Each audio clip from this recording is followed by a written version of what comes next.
Okay, so learn SN1 and SN2 reactions.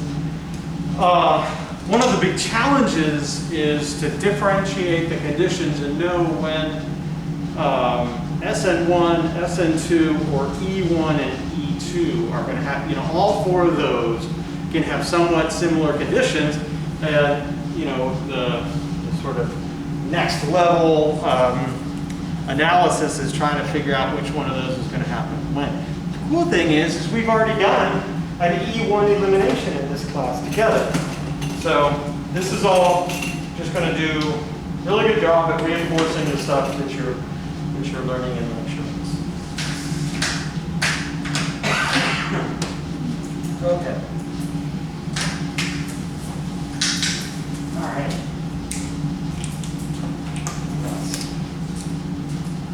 My library, look. Okay.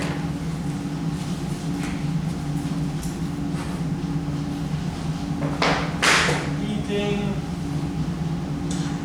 nucleophile.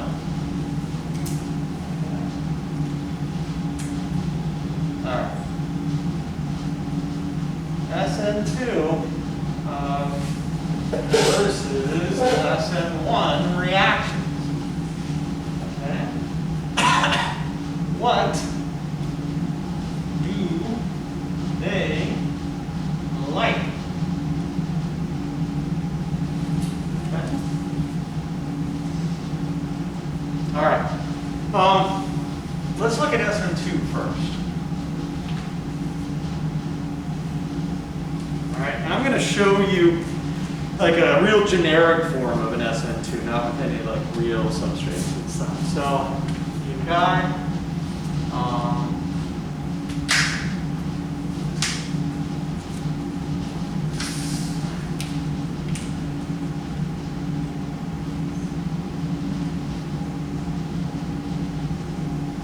you've got your starting material, and it's got a leaving group on there.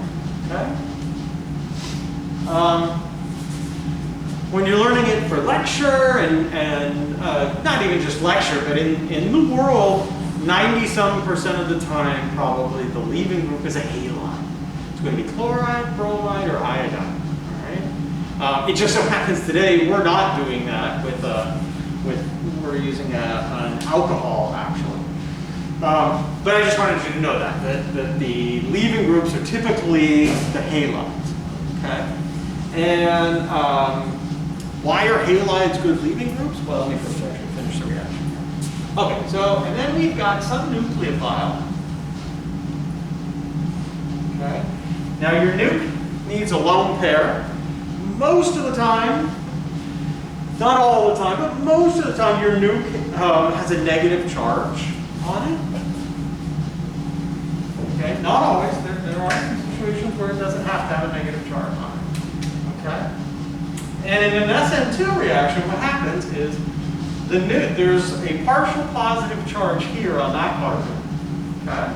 Because halides are typically more more electronegative than carbon, and so it creates a dipole, and so there's a partial positive charge on that carbon. Okay? Here's a strong concentration of electron density, a negative thing, okay, attracted to a positive thing. So this guy can come over, and that curved arrow implies that this lone pair is going to make a bond with that carbon. Okay? But that carbon already has 5 bonds, right? I just didn't draw in the 2 H's, but it's got 2 H's, so it's got, did I say 5 bonds? Yeah. Why do I do that? It's like the dumbest thing to say. It's okay, it's Monday morning. Yeah, I get a lot of sleep. I'm also coughing, but that's a sleep thing, that's not like. Okay, so it's already got 4 bonds. Okay. So if it's going to make that bond, something's got to go. There are elements lower on the periodic chart that could make a 5th or 6th, et cetera, bond, but not carbon. So something's got to go, and what goes is the leaving group. Okay.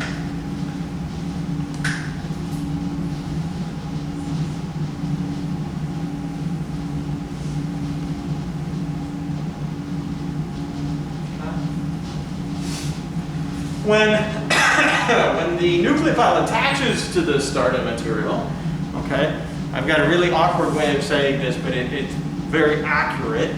It goes one more positive. What the heck does that mean? It started out, in this case, like 95% of the time, it started out negative charge. When it's over here, now it's neutral. Okay? There's a very simple reason why it always goes one more positive, because you have a lone pair, which when it comes to formal charge, you count all the lone pairs, right? But you only count half of bonds. Remember that little rule about figuring out formal charge? Count half of bonds, all a lone pair. Lone pair is necessarily going from a lone pair to a single bond. So it's going to go one more positive. We're going to lose one in that formal charge count. Okay? Leaving group does the opposite. Leaving group has a bond, okay? And that bond is going to become a lone pair. Right? So it's going to go one more negative. Okay? So here it was neutral. Okay? And it goes one more negative, so it becomes negatively charged. Okay? All right. That's an SN2 mechanism, the way I showed it to you. Right? It happens in one step. That's the only step.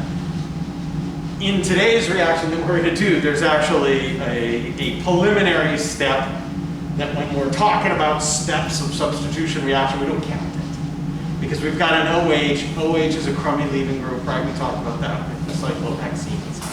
And so we're going to use strong acid to protonate to OH. Okay? But from there on out, an SN2 reaction would be one step. Does that make sense? But the key distinguishing factor of SN1 and SN2. SN2 is one step, SN1 is two steps. Okay? Is SN2 unimolecular or bimolecular? It's bimolecular, that's why it's two. Okay? And that's a little bit weird, by the way. Wait, SN2 is one step, SN1 is two step. The 2 and the 1 weren't named for the number of steps. They were named for how many reagents are in the critical step.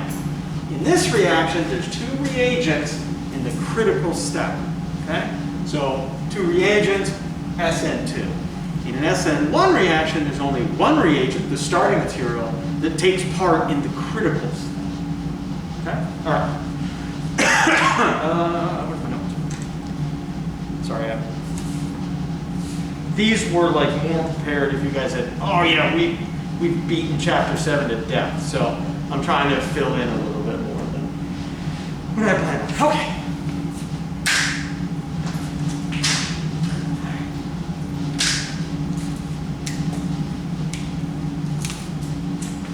All right, so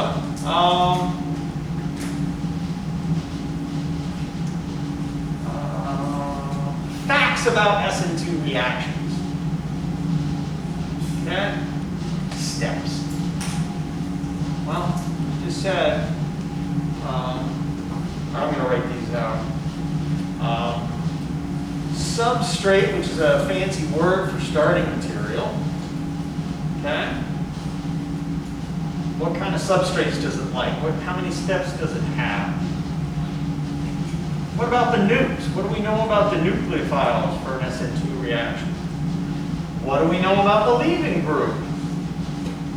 Okay, what are the details of leaving groups particular to SN2 reactions? Okay. Turns out solvent is actually important. It's not important in our lab today. But when you're working on problems for Dr. Organ's class and you're trying to figure out stuff, solvent will be very important to distinguish the different types of reactions. Okay, solvent.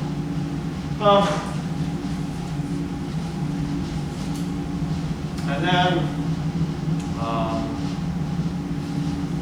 I just got like kind of a catch-all category called another. Okay, let me fill in our chart here. I was going to have you do it, but sounds like I best do it. All right, steps. One step. Substrate. SN2 reactions really like primary alkyl halides. Okay. How do we distinguish? How do we know if it's a primary alkyl halide? The number of carbons the halide is bound, that carbon bound to is bound to. Yes. Yes. Yes. All you gotta do is, again, pretend this is a halide if you want. Look what the leaving group is attached to, what kind of carbon it's attached to, okay? And how many carbons is that carbon attached to? The way I've drawn it out, it's attached to one other carbon and two hydrogens, so it's primary, okay? Yeah. Doesn't it also like methyl halides? It does. Okay. Okay, and then if that carbon right there that the leaving group is attached to two other carbons, it would be secondary. It's just the same way you learn to distinguish carbons themselves. Primary, secondary, tertiary, right? You guys learned that, yeah? All right, SN2 really likes primary. It pretty good likes secondary. It basically doesn't happen with tertiary. Okay. Now, why is that? Well, imagine a tertiary leaving group, okay? So you've got a carbon thing, you've got a carbon thing. Carbons are always attached to stuff. They're attached to hydrogens or other. So what happens is, if you get this guy tertiary, it's just too crowded. Nothing big, highfalutin about this phenomenon. It's just too crowded to come in here and attack that carbon and kick off the leaving group. Too much going on. Does that make sense? That's why its most favorite, I didn't include it on this chart because it's just one example. Its most favorite is methyl. Okay, there's no crowd, it's just, open target. Okay? Primary is really good too. Yeah, you got that carbon, a couple hydrogens, but not too bad. Okay. All right. Having nucleophile is important. Okay? And there are good nukes and not so good nukes. Okay? And in general, what are some nukes? I'll just make it a list real quick. This isn't part of our lab today, but just to complete my story. So that's cyanide, deadly stuff, right? That's azide, deprotonated alcohols, okay, which we call alkoxides. Those are real good nukes, good for SN2.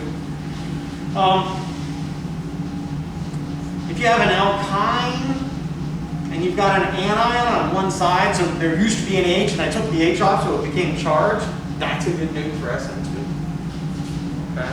Amines are great at it, and in fact, amines are so good at it that they're still a good nuke even when they're neutral. That's one of the exceptions. Okay, that doesn't have to be negatively charged. All right.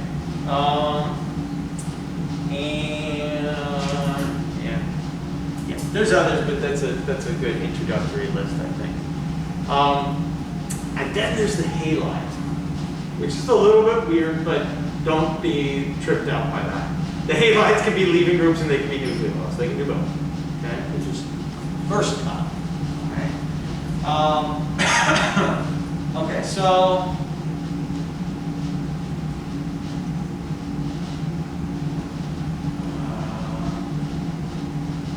all right. Fluoride, not so much. Okay. I put and is this the right order they are in the periodic chart? Thank you. No, it's the opposite order actually, right? Normally it's chloride, bromide, iodine. Okay. I did it in this order because this is the order of how good a nuke it is. Okay? That's the best nuke of the halides. Second best, third best. Okay? For a number of different reasons. The most important being polarizability. You guys heard of polarizability? Sometimes people, TG will call it fluffiness. So, yeah, I don't know. That's not the stupid adjective that we use in this area. But polarizable means that it's like it can do, it's a charge, but it's kind of weighty, okay? And whereas something like chloride, much less polarizable. It's just kind of a hard, very set nucleophile. Anyway, that's the order of nucleophilicity. Okay? And nucleophile, the quality of nucleophile is important in an SN2 reaction because it's part of the critical step. Okay, it's happening in the critical step. The more better. There's a collision theory of reactions. You guys know that, right? You learned it in Gen Chem. No. I always feel that to freak you out. Like, you know that. Okay. You learned it for like one lecture and then maybe you didn't. So that's okay. No worries if you don't. Collision theory of reactions is you got reagents, right? And they're going to react. They're going to react by colliding into each other. Okay? Some of those, and that is actually what provides the energy to go up that energy of activation. Okay? If it's a big collision, then more energy came out of it. It's just like car crashes. You know, you can have kind of glancing blows, or you can have real bad collisions. More energy in those, more energy to go up and over the energy of activation. Okay? Not all collisions have enough energy. Some of them are totally non-productive. They don't make the reaction happen. Okay? When you have halide, a better nucleophile, that energy of activation is lower. So the energy of activation is lower for iodide than it is for bromide than it is for chloride. Okay, so more of the collisions are going to have that energy to climb the hill. Does that make sense? All right.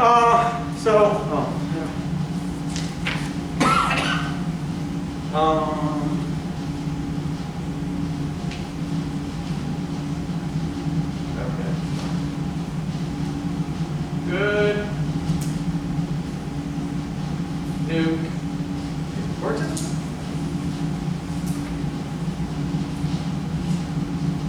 It's involved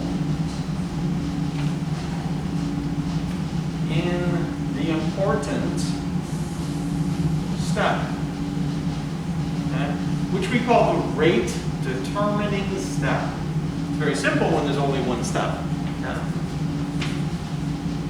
And you know, I'm emphasizing important step. Important step. It's a little bit random I'm doing that.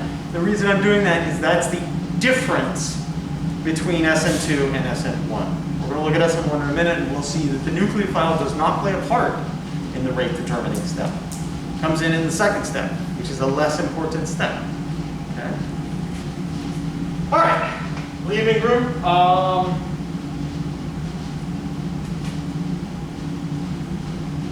Good leaving group is important. Okay? It's part of the rate determining step. It's not really important for our exercise in lab, but just so you know, what makes a good leaving group? It's very simple. Whatever's stable once it left. If it makes something that's relatively stable, then it's a good leaving group. Okay? Now, how could I look at things and decide? Here is some potential leaving groups. Halides. Okay. You might wonder, if you have an ether, can that do SN? Can that be a leading group? Okay. Can this be a leading group? Could you knock that off a molecule? Could you knock that off a molecule? Could you knock that off a molecule? Well, you can answer that question by asking yourself about the stability. Which one of those are stable as anions? Okay. Are halides stable as anions? You know this. Yeah. You can quantify it. You can tell me, you might have to refer to a chart, but you can tell me which one of those are stable and by how much they're stable. 10 to the 5 more stable? How can you tell me that? What do you know about already that can help you quantify the ability of leaving groups to leave? It's weird. What's that? PKA. Nicely done. Yeah, the PKAs. pKa of this is much lower, which means much stronger acid, right? Which means much happier anion. It's lower than, these are all low pKa's. The conjugate acid is what we're talking about, of course. These are all less than 0. Okay, I forget actually, to be honest with you. I think 1.7. I don't know, not even pretending. But these are all below 0. Very acidic conjugate acids, which means these are happy anions. Did you guys know the pKa of an alcohol? 16. That means not a very happy anion. Do you know the pKa of carboxylic acid? 5. means that is 10 to the 10 more stable than that guy. Okay, 10 to the 10. All right. So, not a leaving group, definitely great leaving group. Occasionally, not often, but occasionally can be a leaving group. Okay? All right. Like I said, I'm sorry, this is, I'm not expected to fill in as much as I'm filling in here, but since you guys haven't talked about it, I think it's important. All right, here's a nice little clue when you're trying to do this on a test. This is what it favors, SN2, and by the way, E2, the twos like the same solvent, okay, is polar, so they want a polar solvent. All these reactions want a polar solvent, so it can stabilize that transition state that's got a bunch of charge.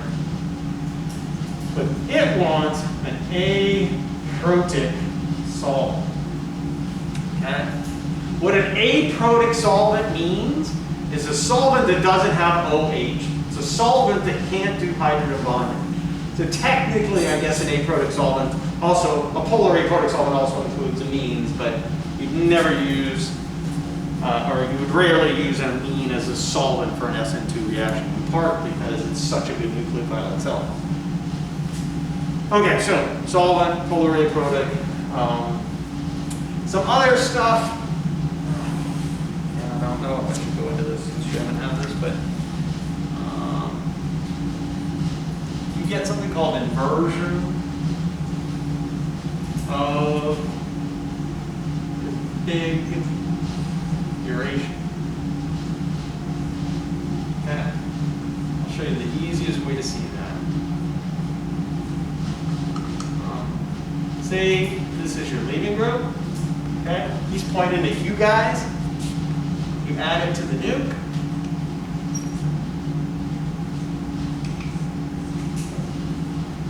The nuke, after he's replaced, kicked off the leaving group, will be pointing from the hallway.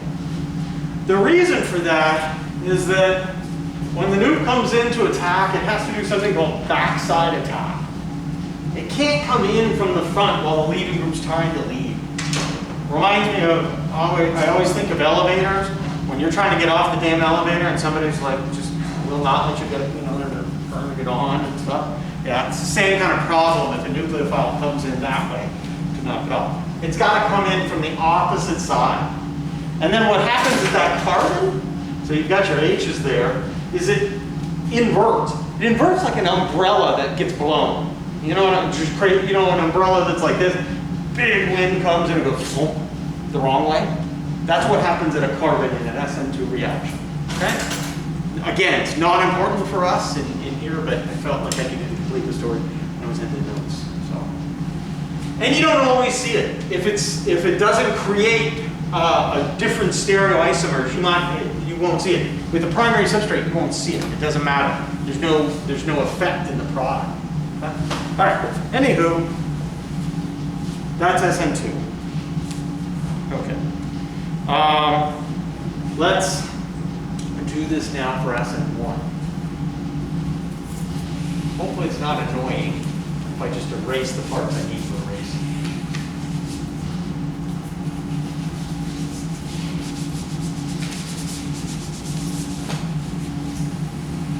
Like this. Now I'm just going to use the same setup for SN1.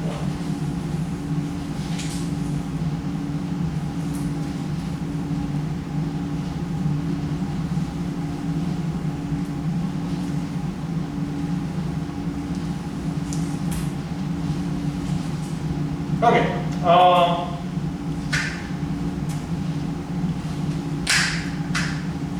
SN2.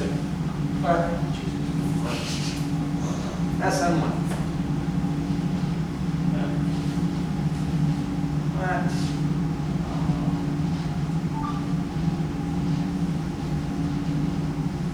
I'm just going to pick I'm going to pick a specific starting material.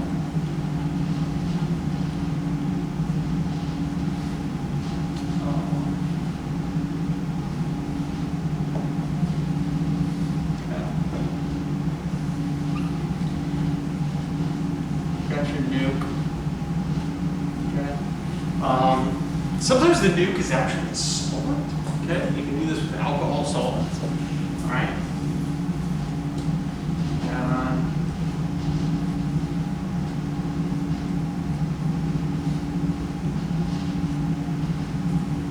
All right. So what's the negative? Well, kind of just like what we saw with E1 reactions. Okay, it's very similar to E1 reaction. In the group leaves, that creates a carbocation.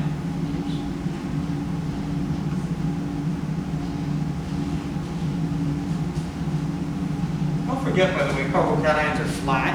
They're sp2. So that's step 1. And then in step 2, your nuke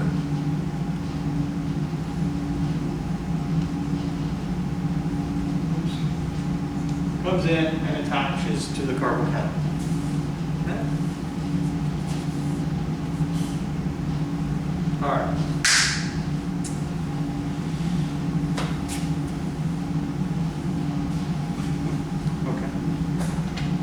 So, steps, 2 steps.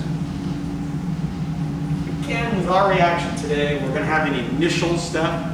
Right? You may remember that our elimination reactions we did with cyclohexanol, I said it's a 2-step reaction, but we still had a third sort of preliminary reaction where we protonated the leaving group. Right? That doesn't count in this sort of 2-step versus 1-step reaction.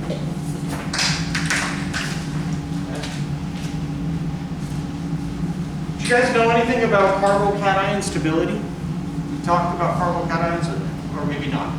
Okay. What's the most stable carbocation versus the least? Do you know about that? The most stable. Oh, I talked about that. Yeah.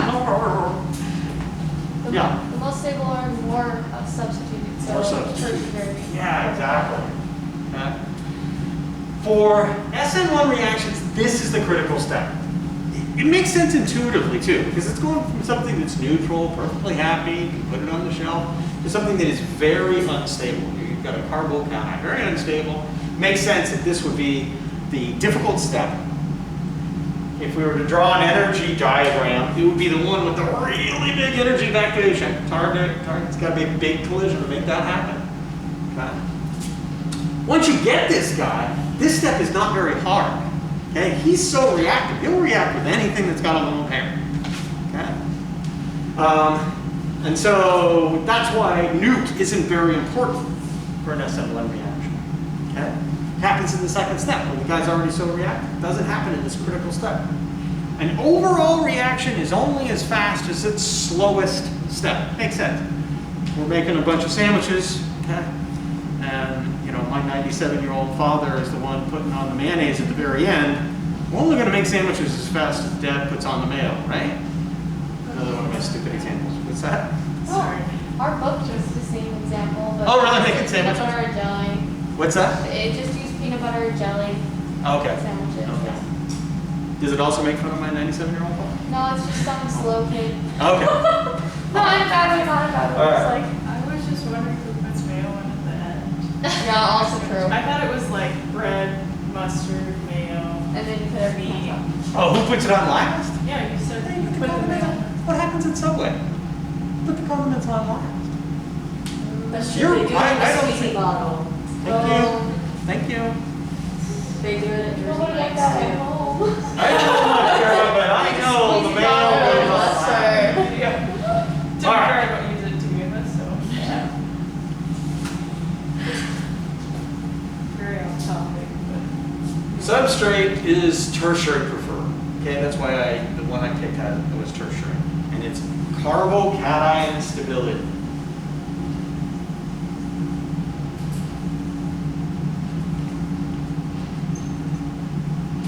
Okay? Not important. Okay?